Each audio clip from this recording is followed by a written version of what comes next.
마지막 작품입니다. 한국의 정체성. 자, 이 작품은 잘 안 했는데 오랜만에 시험범위에 들어가네요. 비문학 작품 하나 넣으시려고 그런 것 같아요. 자, 한국의 정체성을 얘기하고 있는 작품인데 논설문이에요. 사실 논설문만큼 쉬운 게 어딨냐. 논설문이 왜 쉬워요? 확실하게 정리를 해놓으니까 논설문은 그 구조가 딱 보이니까. 자, 한국의 정체성입니다. 이분이 전체 쓰신 책에서 일부 발췌해서 쓴 거예요. 그러니까 약간 변경이 있어요. 사실은 몇몇 부분 바뀐 게 있어서 재미있는 분이거든요. 말씀 참 잘하세요, 교수님이. 자, 대학 다닐 때 교양 교수님이었다니까. 자, 일단 원래 3편인 걸 2편으로 줄여놨어요. 원래 3가지 이야기 꼭지로 되어 있는 걸 2가지로 줄여놨는데 중간 꼭지는 제가 간단하게 설명만 드리고 넘어갈 겁니다. 가봅시다. 원조 컴플렉스로 시작합니다. 자, 우리가 이제 한국의 정체성을 얘기하면서 원조 콤플렉스를 얘기하는데 도대체 한국이란 무엇인가, 한국적이란 게 무엇인가. 요즘 같은 경우에 시사점이 좀 있어요. 중국 애들이 자꾸 자기네 거라고 우기니까 그런 부분들에 대해서 이렇게 할 만한 말이 있다는 얘기지. 물론 결론은 별로 어렵지 않은데 가봅시다. 자, 우리가 세계화 본격적 교육과 교류를 시작한 것은 불과 100여 년도 되지 않았다. 옛날엔 중국밖에 없었으니까. 이제 우리는 세계 속에 노출되어 있고요. 다른 나라의 교육과 교류 없이는 생존하기 힘든 구조가 되었습니다. 대부분 다 그렇죠? 우리가 중국이나 일본 등 인근의 다른 나라를 제외하고 별다른 접촉이나 교류가 없었을 때 예전이죠. 한국적인 것이 무엇인가를 깊이 있게 성찰할 필요가 없었어요. 그때는 그럴 필요가 없었어요. 그냥 그리고 동양 문화권을 묶였거든. 하지만 세계의 변방에서 벗어나 중심에 들어서고 있는 변방, 변두리 중심에 들어서고 있는 현재는 한국적인 것, 즉 한국의 정체성이 무엇인지 탐구하지 않고는 세계 속에 우리를 확립하기 어렵게 되었다. 자꾸 그러잖아. 지금 갈수록 심해지고. 그런데 정체성을 탐구하려면 한국적인 것이 이것이다라는 판단 기준부터 정해야 돼요. 그 판단 기준 중 하나가 고유성. 그래서 원조 컴플렉스를 했잖아. 컴플렉스는 뭔가 이 지각에 영향을 미치는 그 강박관념 같은 거잖아요. 그 강박관념 안 좋은 거잖아. 그거 사람들은 이제 고유성이라고 생각한다는 거지. 이 고유성을 설명하기 위해서 이런 개념을 집어넣었어요. 가봅시다. 초등학교 다닐 때 나는 탈춤이 우리의 고유한 민속으로 자 주로 양반계급의 위선을 풍자하는 데 쓰였다고 배웠다. 그렇죠. 우리 그렇게 배워요. 물론 나는 그런 줄 알았죠. 그런데 고등학교 시절 홍콩 영화를 한 편 봤어요. 영화의 주인공은 청룽, 성룡이라고 우리 흔히 얘기하는데 예, 중국식 발음은 청룽이 됩니다. 자, 영화 속에서 그는 사자 모양의 큰 탈을 쓰고 경연을 해요. 그가 쓴 탈은 우리나라의 탈과 매우 흡사해 보입니다. 그러면 우리의 탈은 중국에서 비롯된 것인가? 고유성. 탈 우리나라에만 있는 거 아니었어? 중국 거였어? 라는 의문을 품게 되었는 거죠. 우리의 고유의 것인가? 맞나? 이런 의문을 가지게 되었어요. 그리고 설사 탈춤이 중국에서 비롯되었다 하도 그것이 변형되어 창조적으로 발전되었다면 우리 것인가 할 수 있는가 생각도 들었죠. 창조적인 거. 마지막 핵심으로 나오는데 이게 더 제일 중요한 거긴 하죠. 또한 탈춤이 사실상 우리나라에 시작되어 중국으로 전파된 것임을 밝혀 우리 탈춤의 우월성과 고유성을 지킬 수 있지 않을까. 우리나라에서 시작해서 중국 간 건데 이렇게 얘기하고 싶다고. 중국 애들 많이 하는 거지 지금. 이러고 싶었다고. 탈춤의 출발점이 우리나라야. 이러고 싶었다고. 그런데 이런 문제를 고찰할 때면 언제나 시원. 시원이 뭐예요? 처음 시작. 그러니까 사물이나 현상이 시작한 가장 첫 번째를 시원이라고 해요. 그러니까 탈춤은 도대체 어디에서 먼저 나왔니? 이거란 얘기지. 과연 시원은 고유성의 기원이 되는가? 고유성과 시원을 분리하려고 하는 겁니다. 자, 시원이 고유성의 기준이 될 수 없다는 것이 일반적인 답. 바로 나와버렸네. 2갈식이야. 되게 쉬워. 원래 논설문은 딱딱 나오는 거야. 시원은 뭐라고요? 고유성의 기원이 될 수 없다고. 왜? 뒤에 나와. 시원을 고유성의 기준으로 삼다면 인류가 지금 가진 문화나 문명의 고유성은 인류 최초의 문명인 이집트, 메소포타미아 이런 데서 벗어나지 못해. 다 거기서 온 거야. 오늘 누구도 프랑스의 고유성, 영국의 고유성, 중국의 고유성을 부인하지 않아요. 다 있다 이거지. 즉 시원과 관계없이 각국의 고유성을 인정하는 거야. 얘네가 다 처음은 아니지만. 휴먼 이미 200여 년 전에 휴먼 이 양반이 박사학위 딸 때 논문 쓰셨던 분이에요. 자, 프랑스가 포도나무에 가장 잘 어울리는 기호를 가진 나라지만 포도나무가 그곳에 이식된 것은 2000년이 되지 않았다 라고 말했어. 문화의 힘이라는 거야. 문화의 힘. 문화의 힘으로 그렇게 되었다. 이건 결국 문화의 힘이다 이거지. 자, 오늘날 포도주는 프랑스를 상징하는 것 중에 하나. 하지만 휴메에 의하면 포도나무가 프랑스에 이식된 것은 2000년 전. 시원은 아니란 얘기야. 그럼 어떻게 해서 포도주는 프랑스의 상징이 되었나? 그것은 포도를 그들만의 방식으로 재배하고 그들만의 방식으로 양조, 보관, 관리, 유통 그들만의 방식 따라서 포도나무가 다른 나라에서 넘어왔다 해도 프랑스 포도주의 고유성은 지켜줄 수 있다. 그러면 시원과 고유성은 같은 개념, 다른 개념? 다르다. 오케이? 이렇게 잡아주면 돼요. 즉 포도주가 한 나라에서 다른 나라로 소개됐을 때 후자가 어디야? 후자가 어디야? 후자. 포도주가 전파된 나라. 그러니까 원래 나라가 아니고 전파된 나라. 그러니까 포도주가 한 나라에서 다른 나라로 소개가 되었어. 그러면 한 나라는 어딘지 모르겠지만 다른 나라는 프랑스겠지. 후자, 여기가 포도주를 자신들만의 것으로 발전시킨다면 오히려 전자가 아닌 후자의 정체성이 상징이 된다 이거지. 이런 문제에 대해서 조지훈, 시인입니다. 우리나라 시인이에요. 고견, 고귀한 의견, 좋은 의견, 높은 의견을 내세운 적이 있다는 얘기죠. 아주 뛰어난 생각을 내세웠습니다. 자, 봅시다. 어떤 생각인지. 한국 사상이 따로 없다는 견해. 이런 생각을 하는 사람이 있어서 한국 사상이 없다고. 근본적으로 두 가지 오해에서 연유하는 것임을 알 수 있다. 오해라는 거야. 그 하나는 문화 또는 사상이란 말의 본질에 대한 오해. 문화 또는 사상이라는 말은 본질적으로 어떤 의미를 가지는지 나오겠죠. 다른 하나는 고유라는 말의 민족과 개성이라는 어휘에 대한 오해. 어휘는 단어의 뜻이란 뜻이야. 첫째, 설명합니다. 문화라든지 사상은 이동하고 복합되는 것이 본질. 그 이동하고 복합하는 가운데서 이루어진 민족 문화의 개성 있는 성격을 고유라고 부른다.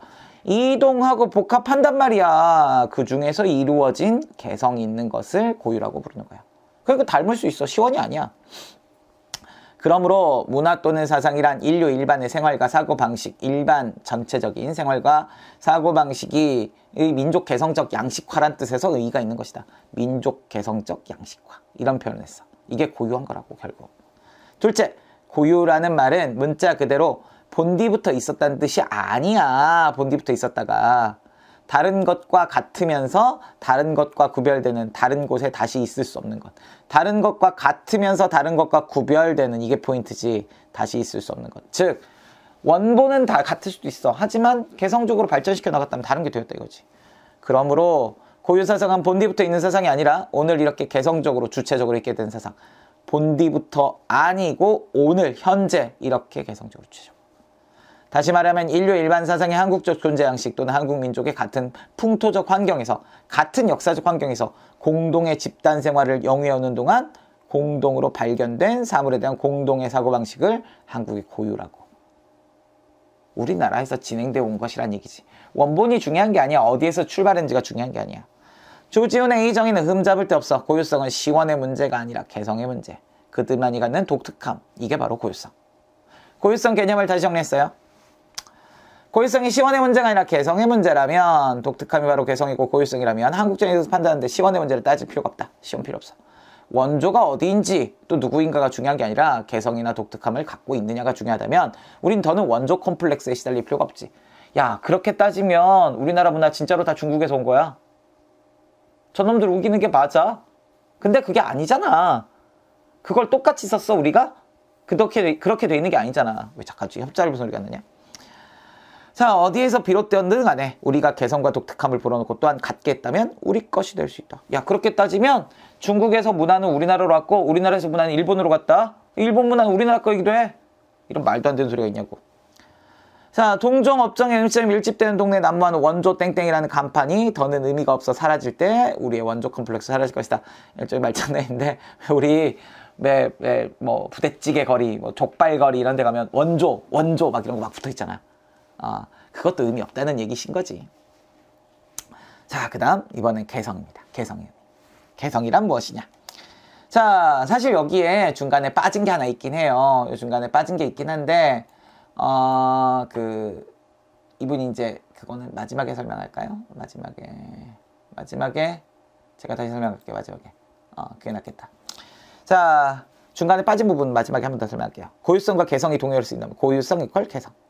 시완이 아니라 정체성 탐구란 고유성이나 개성을 확인하는 작업. 정체성을 탐구하는 건 고유성, 개성을 확인하는 것이다. 이런 거지. 자, 개성이란 개체만의 특성입니다. 한 개체를 다른 개체와 구별할 수 있게 하는 것으로 그 개체만이 갖는 성질. 그런데 엄밀히 말하면 모든 개체는 수적 동일성만을 가져요. 수적 동일성이라는 게 뭐예요? 단어 설명이 있었을 텐데 이게 철학 용어라서 조금 어렵지. 수적 동일성이라는 게 뭐냐면 수적으로 동일한 대상은 자신밖에 없어. 완전히 동일한 건 하나밖에 없는 거야. 그러니까 즉 자기 자신과 동일해. 이게 수적 동일성이야. 하지만 우리는 한국이란 집단의 정체성, 즉 집단의 개성을 논의하니까 수적 동일성 말고 집단의 정체성을 탐구해야 돼. 집단은 어떻게 증명되냐? 그러면 한국의 개성이란 무엇인가? 두 가지 측면을 생각할 수 있대. 한국의 개성. 자, 이 사람은 지금 확장했어. 집단으로 집단의 정체성. 다른 하나는 다른 집단과 구별되는 속성. 다른 집단과 구별되는 속성. 예를 들어 조선의 산수와는 중국의 산수와 거의 같아 보이지만 그래도 한국 산수와만이 갖는 특성이 있대. 하지만 우리가 한국의 산수화가 고유성을 갖는다거나 개성을 갖는다고 말할 때 단순히 이와 같이 구별짓는 속성만이 아닌 거야. 그냥 구별만이 아니야. 그러니까 한국 산수화만 갖는 특성. 이게 아니래 근데. 자, 즉 다른 하나의 측면, 다시 말해 일정 수준의 아름다움. 이게 필요해. 하나는 갖는 특성이 필요하고 일정 수준. 이거 없어지는 거 아니야. 1번 한국 산수화만이 갖는 특징. 플러스 2번 일정 수준의 아름다움. 이렇게 된다고. 이렇게 우리가 정리해주면 돼. 자, 유명 가수를 모방하는 많은 모창 가수가 존재하죠. 하지만 유명 가수와 모창 가수는 분명히 수적으로 동일하지 않아요. 다르죠. 자, 음색이나 창법이 흡사해도 유명 가수와 노래와 모창 가수의 노래는 다르지. 그렇다고 해서 모창 가수의 노래가 노래를 못하는 것도 아니야. 잘하는 사람이 있어. 하지만 우리는 모창 가수에게 개성, 고유성 생각하지 않지. 왜냐하면 모창가의 노래는 의식적으로 모방했을 뿐만 아니라 노래만큼의 미나 멋이 없다는 거야.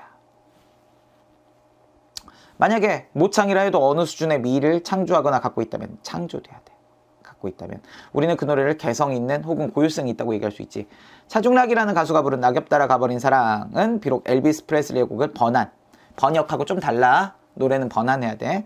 나름의 미가 있으니까 그걸 찬용한 대표곡으로 꼽을 수 있다. 옛날 분이라서 옛날 노래 얘기하는데, 그러니까 카피했지만 나름의 의미를 가지고 살려냈다고. 일종의 리메이크라는 거야. 리메이크도 우리는 의미가 있다고 보잖아. 자, 개성은 다른 것과 구별되는 속성 플러스 일정 수준의 격조남이 이걸 뜻한다고. 그러면 구별하기 힘든 위조품의 경우를 생각해보래. K토픽에서 우린 종종 유명 발굴에 전시된 대가의 작품이 위조품으로 판명났다는 기사를 봅니다. 전문가도 속을 정도로 정교한 위조품이었어. 이 경우 위조품은 원품과는 수적으로 동일하지 않지만 수적 동일성 없어. 위조니까 똑같을 수 없어. 전문가도 구별할 정도로 유사한 속성을 가져. 수적 동일성은 아니지만 유사해. 물리적 속성에서 거의 동일하니까 미적 감각도 거의 동일해. 그럼 어떡하지? 일정 수의 격이나 미를 갖췄어. 그럼 이 위조품은 개성이 없는가? 구별할 수 없을 정도로 정교하게 복제된 그림은 원품과 비교할 때 단지 원작자가 그리지 않았다는 것 외에는 차이점이 없어. 그러면 원작자가 그린 것인가의 여부가 판단 기준이 되는가? 그렇다는 것이 대체적인 합격. 그래, 원작자가 그렸으니까 의미가 있지. 사실 원작자처럼 막 그리는 사람도 있거든. 나도 이 점에 동의한대. 하지만 좀 더 확장하면 앞서 우리는 고유성이 시원의 문제가 아니라고 했어. 즉 누가 처음 만들어낸 여부는 고유성과 상관이 없어. 그렇다면 복제의 경우 누가 그렸는가는 상관이 없다고 할 수 있어. 누가 그렸는가의 여부와 상관없이 문제는 위조품이 원품과 구별된 속성을 갖는가 하는 것. 복제품은 원품과 최대한 동일하게 만든 작품이니까 원품과 구별되는 속성은 없겠지. 즉 복제품이 일정 수준의 미를 갖는다는 점을 인정할 수 있지만 원품과 구별되는 개성을 갖는다는 것은 인정하기 어려워. 여기서는 뭘 때문에 나온 거야? 구별되는 속성이 없어서 오히려 개성이 없는 거야. 봐봐. 우리 두 개 얘기했지. 구별되는 속성과 일정 수준의 미.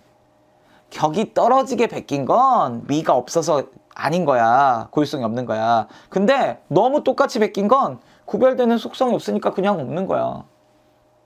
의미 이해되세요? 아직까만 갑니다. 마지막. 자, 복제품을 만들거나 표절을 하는 행위가 법을 어기는 행위인 건 물론이죠. 도둑질이잖아. 따라서 남의 지적재산권을 침해해서는 안 된다. 하지만 나는 도둑질이라는 이유에서가 아니라 정체성의 문제 때문에 복제품 제작이나 표절을 용납할 수 없다고 생각해. 정체성이 없는 거야. 정체성이 저딴 걸 하면 범죄이기도 하지만 저런 걸 왜 해? 내게 아니잖아. 이런 얘기인 거야. 자, 2, 3위 이유는 그거야. 자, 모창 가수가 유명 가수의 노래를 모방하여 노래하는 한 평생 자신의 개성은 없어. 그냥 모창 가수일 뿐이야. 언제까지나 유명 가수의 흉내를 내는 거죠. 모조 외국산 명품 핸드백을 메고 다니는 사람에게는 어떤 국산 핸드백을 살까를 고민할 기회가 없어. 일본 노래 표절에 익숙한 사람은 왜 힘들어 자신의 노래를 만들었는지 모르죠. 요거 옛날에는 흔한 일이었어. 지금 별로 없어. 다시 말해서 복제품 제작이나 표절은 우리에게서 정체성에 대한 고민할 기회를 빼앗아가. 즉 우리의 개성을 말살해버린다는 거지. 개성은 남과 구별되는 속성. 그런데 남의 것을 그대로 흉내낸다면 개성이 생길 수 있을까? 그리고 개성이 없다면 당연히 정체성도 없는 거야. 무슨 얘기인지 아시겠어요? 자, 이렇게 정리가 되는데 요 중간에 사실 뭐가 있냐면 이중잣대라는 부분이 있어요. 이중잣대. 이 중간 단락에. 그러니까 전체 구성에 이 아저씨가 이제 이 굉장히 긴 글인데 제가 나중에 이거 블로그나 이런데 자료실에 올려놓으신 분들이 있더라고요. 그래서 이분이 쓰신 글을 참고할 수 있는 데가 있어요. 있기는 있는데 뭐 전체를 읽어볼 필요까지는 있을까 싶긴 한데 원래 이거 뭐 그렇게까지는 아니니까. 이 양반이 한국의 정체성에 대해서 되게 고민을 많이 하셨던 분이긴 해요. 얘기도 많이 하셨고. 그래서 그 그 고유성이나 이런 개념들을 어떻게 잡아내셨는지, 실제로 고유성 얘기하려면 보편성도 같이 나와야 되거든. 요즘 얘기가 좀 요즘 더 먹힐 수 있는 얘기긴 해요. 이분이 하신 얘기가. 이분이 얘기했었던 이중잣대는 결국은 무슨 얘기냐면, 개성을 얘기하기 위해서 얘기한 거예요. 개성 얘기. 정체성과 개성. 그러니까 우리가 문화를 어떻게 했느냐, 누가 전해주었느냐, 뭐 비롯되었느냐, 그러니까 전달자, 시원 이런 건 다 중요하지 않고 결국은 개성이 중요하다. 근데 사람들은 이걸 자꾸 어떨 때는 시원을 따지고 어떨 때는 전달 경로를 따지다, 그런 얘기가 있어요. 자, 지문은 별로 크게 어려운 지문은 아닙니다. 크게 두 가지 정도를 얘기할 수 있죠. 첫 번째가 원조 컴플렉스에 대한 얘기였고요. 이 원조 컴플렉스, 여기서 결론 내린 건 뭐였어요? 시원의 문제는 아니다, 문화라는 건. 무엇의 문제다? 고유성. 여기서 고유성은 개성과 같은 의미였죠. 이렇게 정리해 주면 되고요. 그 다음, 그렇다면 두 번째, 개성이라는 건 바로 무엇이냐? 우리의 정체성을 확인하기 위해서 개성이라는 건 무엇이냐 했는데, 개성은 다른 것과 구별되면서 동시에 엔드야.